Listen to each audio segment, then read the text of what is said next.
Bonjour, nous sommes le mercredi 5 novembre 2025 et je suis en compagnie de mon amie Bernadette Lambois pour la parution de son livre Le cœur enchanté. Bonjour Bernadette. Bonjour Brigitte et merci de m'avoir invitée à cet échange, à cette rencontre sur ce thème. Je t'en prie, avec plaisir. Merci de m'accueillir chez toi. Et puis, est-ce que tu peux d'abord te présenter un petit peu? Oui, je vais me présenter à partir des différents ouvrages que j'ai écrits qui ponctuent mon existence.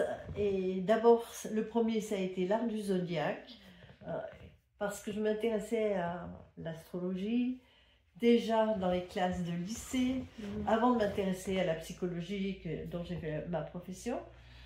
Voilà, donc ce premier livre, qui était avec des tapisseries, parce que j'avais fait une tapisserie sur chaque signe du zodiaque. Voilà. Ensuite, j'ai écrit un livre qui est celui de ma thèse, La mort réconciliée, ma thèse en psychologie, puisque j'étais préoccupée par cette question de la mort. Pourquoi doit-on mourir? Comment ça se fait? Est-ce qu'on souffre? Enfin bon, beaucoup de choses en lien avec la question de la mort, qui est la grande question de tous les êtres vivants, je pense. Les animaux ne se la posent pas, mais nous autres qui pouvons anticiper les choses. Et, voilà. Et puis après, il y a eu des livres sur mon travail professionnel, le focusing et l'approche centrée sur la personne, donc des approches humanistes. Un livre aussi sur les exercices avec le corps, qu'un éditeur m'avait demandé. Et puis, voilà, je pensais m'arrêter là, parce que j'avais fait le tour de la question sur ce que je voulais transmettre. Et alors? Comment est arrivé il se trouve que j'ai croisé une amie à un moment, elle me dit, alors, est-ce que tu vas bientôt nous enchanter avec un nouveau livre? Et moi, je écarquillé les yeux, je lui ai dit, tu sais, je crois que j'ai dit tout ce que je voulais dire. Et en fait, non. Et du coup, quand elle m'a dit, tu vas nous enchanter avec... Je dis, mes livres n'étaient pas spécialement enchanteurs, c'était des livres professionnels de méthode. Puis ce mot a résonné en fait. Et puis, elle a continué son chemin à l'intérieur. Et je me suis dit, qu'est-ce qui m'enchante dans la vie, tout ça. Et je trouvais que c'était vraiment un mot-clé en fait, enchanté. Être enchanté. C'est beau. Comme mot, c'est beau. Si on le laisse vivre à l'intérieur, c'est beau. Voilà. Donc, j'ai commencé de temps en temps à écrire des petits chapitres sur des thématiques différentes, mais qui tournent souvent autour de mêmes sujets. Voilà. Et ça a donné ça. Voilà. Alors, moi, je l'ai reçu hier, donc j'ai pu le commencer. Et en fait, il est très, très intime, ce livre, Bernadette. Et voilà, donc, en fait, c'est comme si on te voit au quotidien, comment tu pratiques, en fait, tout ce que tu as enseigné, tout ce que tu as partagé, comment tu as aidé des gens et tout ça. Et on voit comment toi, dans ta vie de tous les jours, en fait. Tout à fait. Tout à fait, c'est une pratique, je dirais pas quotidienne, parce que c'est pas quelque chose que je fais quotidiennement, mais constante. Alors, bien sûr, il y a des moments où je ne suis pas là-dedans, mais c'est ce retour à soi pour prendre la température. Comment je me sens aujourd'hui? Comment je me sens maintenant? Est-ce que mon cœur, parce que c'est le sujet, est-ce que mon cœur, à travers mon corps, est enchanté? Alors, il ne l'est pas tous les jours. Bien sûr. Comme tout le monde, on a des contrariétés, des choses qui nous chagrinent. Et mon cœur n'est pas toujours enchanté. Pas plus tard qu'hier soir, j'ai fait brûler mon plat. Donc, c'est l'odeur qui m'a alertée. Voilà, bon, c'est des distractions. Et puis, voilà. Mais je veille. C'est-à-dire, dès que je sens qu'il y a quelque chose qui ne va pas, je vais me consulter moi-même et voir ce que je pourrais faire pour améliorer la situation. Alors, comme je disais, le cœur il y a toutes sortes. On a le cœur lourd, on a le cœur léger, on a le cœur serré, on a le cœur brisé. Voilà. Et donc, que faire avec ça? Accueillir tout ce tel qu'il est, puisqu'on ne va pas refouler ou nier ce qui est présent, mais voir comment les choses peuvent se transformer. Voilà. Oui. Et donc, aussi, ce qu'on voit, c'est que ça passe aussi par le corps, hein, nous sommes des êtres incarnés. Et donc, l'importance aussi des ressentis, de l'intelligence de ce corps. Et puis, du fait aussi que, comme les humains ont reconnu pour être ce lien entre le ciel et la terre, donc ce corps, il est vraiment l'intermédiaire. Et puis, il a toute cette intelligence, voilà, puisqu'il est relié à la fois en haut et en bas. Et donc aussi, voilà, l'importance de se relier aussi à ce corps. Se relier à ce corps sensible, c'est pas juste notre corps anatomique, hein, c'est le corps sensible, c'est-à-dire comment je ressens les choses, comment je les vis de l'intérieur. Bon, ça, c'est tout mon travail psychologique ou psychothérapeutique, s'il y a besoin, mais ça passe par le corps et cette intelligence qui nous a créés au final. Hein. On n'est pas obligé de remonter à Adam et Ève, mais on peut sentir qu'on est issu de quelque chose tellement immense, tellement vaste, cette création qu'on découvre toujours maintenant avec les nouveaux télescopes. Et voilà, on est là-dedans. Et donc, c'est comme si on devait quelque part garder ce lien. Or, je trouve qu'on l'a vraiment perdu, ce lien, à notre époque, hein, qu'on qualifie de morose,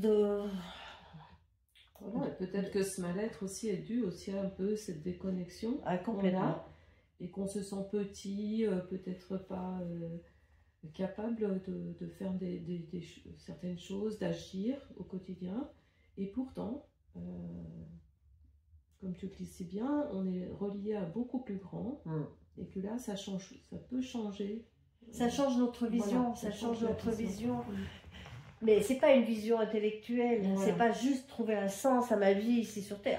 C'est pas excluant, au contraire, c'est très intéressant de s'interroger. Voilà, mais du coup, on focalise beaucoup sur trouver du sens à sa vie et peut-être pas assez aussi sur cette sensibilité qui nous donne le sens de la vie.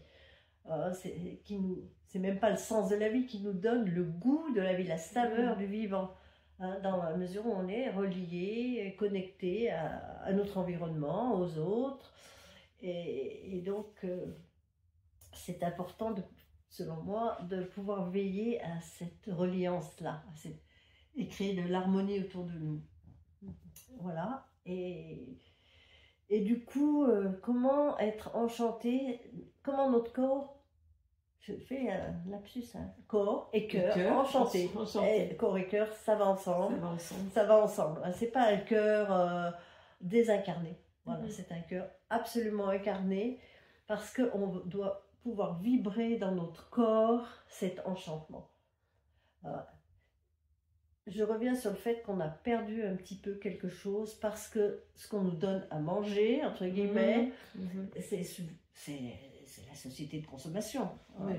Et du coup, dans cette société-là, il y a quelque chose qui manque. Les gens sont en perte de repère. Il y a quelque chose qui manque d'essentiel, qui est justement ce lien avec la création dans son entier. Alors, on peut parler d'écologie, mais l'écologie, c'est pas juste un rappel de il faut faire ceci ou on doit absolument respecter l'écosystème, etc.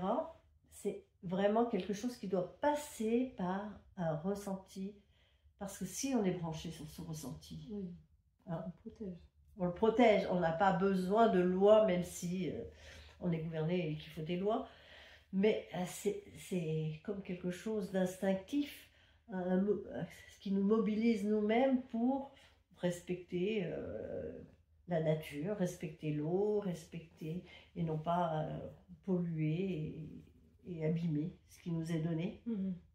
Donc à partir du moment où on vit là-dedans, il y a cette connexion qui se fait et on peut célébrer la beauté de tout ce qui nous est donné.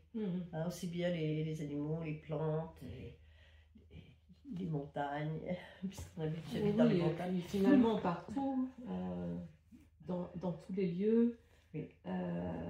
On peut trouver, rencontrer, tu le dis quelquefois, voilà, ça peut être un sourire, un enfant qui joue. Et moi aussi, des fois, dans la ville, c'est une petite plante voilà, qui a poussé à travers le goudron. Exactement. Et tout d'un coup, tu as ce petit truc enchanteur. On peut s'émerveiller de beaucoup de choses. Pas besoin de partir. Voilà. Moi, j'aime bien voyager, mais il n'y a pas besoin de partir à l'autre bout du monde pour s'émerveiller de ce qui nous est donné. Partout, à chaque instant, qu'on peut trouver retrouver une petite étincelle. Ouais, j'aime bien l'étincelle parce que c'est vraiment ce qui nous anime. Hein. Est-ce que je suis animée de l'intérieur ou est-ce que je suis dans une sorte de dépression permanente, de burn-out constant, où les choses me pèsent, hein, alors que faire vivre cette petite étincelle, cet enthousiasme, ce bonheur de répandre autour de soi et de capter ce qui nous est donné comme étant quelque chose d'extraordinaire finalement. Parce que le soleil, la pluie, ça appartient à personne, ça appartient pour le moment. Hein. et donc on peut le recueillir et le remercier. Hein.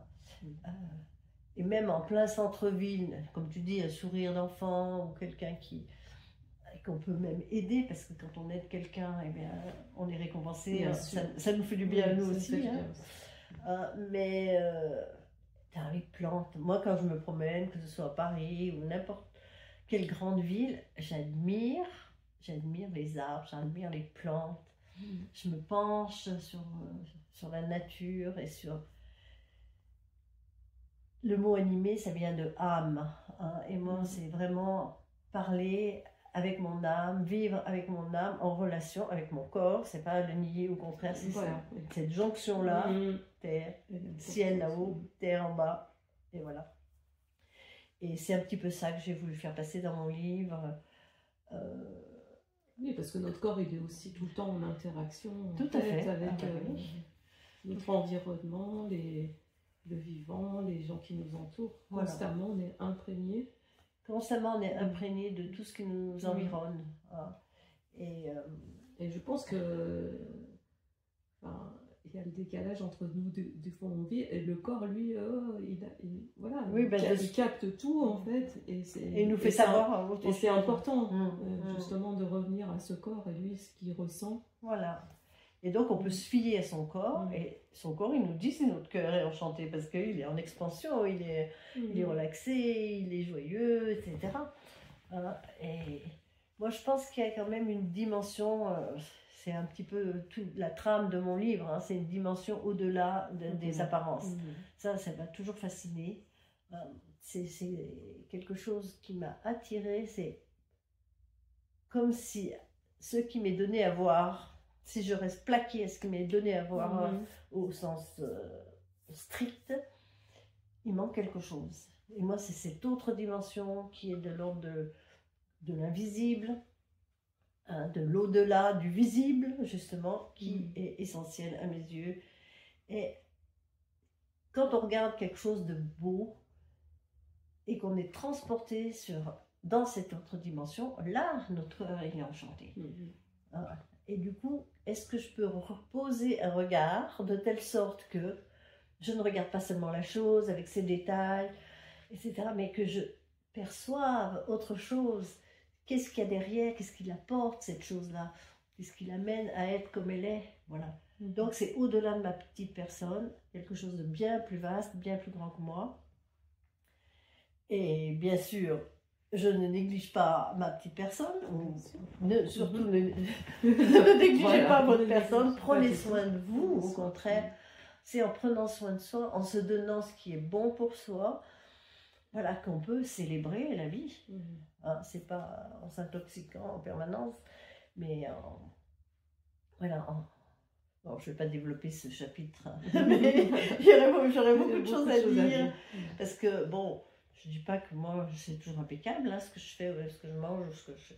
Mais j'aime me donner mes bonnes choses qui me font du bien, à mon corps, à mon cœur, à mon âme. Voilà. Hein. Et c'est tout ça que j'essaye de transcrire à travers quelques messages. J'ai bien aimé parce qu'il y a un chapitre où voilà, il y a des jours aussi t'es au fond du trou un peu, hein, voilà, et tu vois, c'est comme une grosse vague qui arrive Ah oui. Non. Et puis voilà, là on se sent voilà, complètement et là bah, tu expliques comment toi tu gères ce moment-là. Oui, je vais au cœur de l'expérience. Voilà.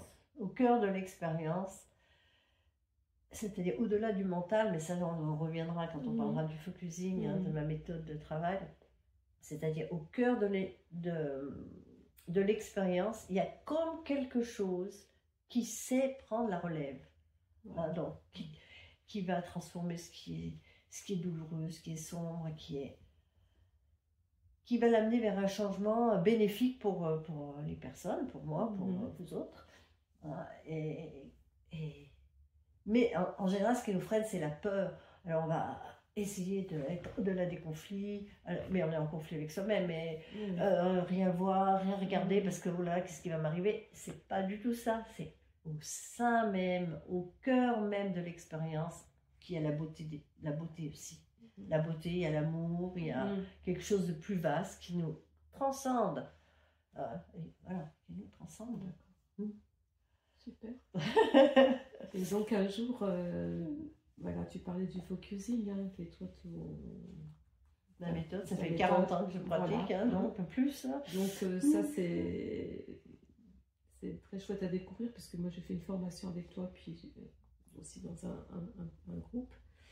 Mais je pense qu'on fera une vidéo un peu sur le focusing. Eh bien, volontiers, voilà, parce que ça m'intéresse de le partager. Et donc, est-ce que tu aurais encore autre chose à rajouter à propos de ce... Pas dans l'immédiat, je dois dire, mais j'aurais certainement beaucoup de choses. Mais... en tout cas, merci de m'avoir écouté jusque-là. Et puis, je vous souhaite que votre cœur soit enchanté. Bien sûr. Et tu m'autorises à lire un petit passage? Oui, je veux bien. Voilà, un petit passage. Je rentre d'une petite promenade au crépuscule. Ce moment où le ciel si cristallin m'absorbe en laissant transparaître l'au-delà. 3 peupliers s'élèvent vers lui comme une célébration. Je m'arrête et je me joins à eux pour exprimer ma gratitude en cet instant suspendu. La gratitude est devenue un mot porteur, à la mode pourrait-on dire. Mais loin d'être un vain mot, il est une attitude intérieure à cultiver qui vous ouvre le cœur et le remplit d'une tendresse infinie. Rendre grâce, remercier, célébrer la vie qui se déploie en tout lieu. Oh, mais c'est beau ça. Oui, comme c'est beau. J'ai pas l'habitude de m'entendre lire, mais c'est vrai. Oui, mais pourrait être aussi. J'espère que ça pourra vous inspirer. Voilà, et puis j'ai choisi ce passage aussi pour le... Ben voilà, parce que j'ai beaucoup de gratitude pour déjà tout ce qu'on partage depuis quelques années, et notre amitié, et pour ce moment que voilà. Merci Brigitte. Et merci de m'avoir écouté. Voilà, et je vous rappelle donc Le Cœur Enchanté de Bernadette Lambois, donc aux éditions Les Trois Colonnes, et qu'on peut trouver sur internet. Qu'on peut trouver, oui, on peut commander à la FNAC, on peut commander chez Amazon, et puis dans n'importe quelle librairie, vous adressez votre libraire. Et voilà, et donc vous trouverez. Voilà. Et donc, écoutez, c'est un fabuleux cadeau pour Noël, mais je pense aussi tout le reste de l'année, voilà, pour enchanter le cœur. Voilà, merci beaucoup de l'écoute et de la bienveillance. Et puis, prochaine fois pour une autre vidéo. Et peut-être une autre fois avec Bernadette pour le focusing. D'accord, très bien, merci, au revoir.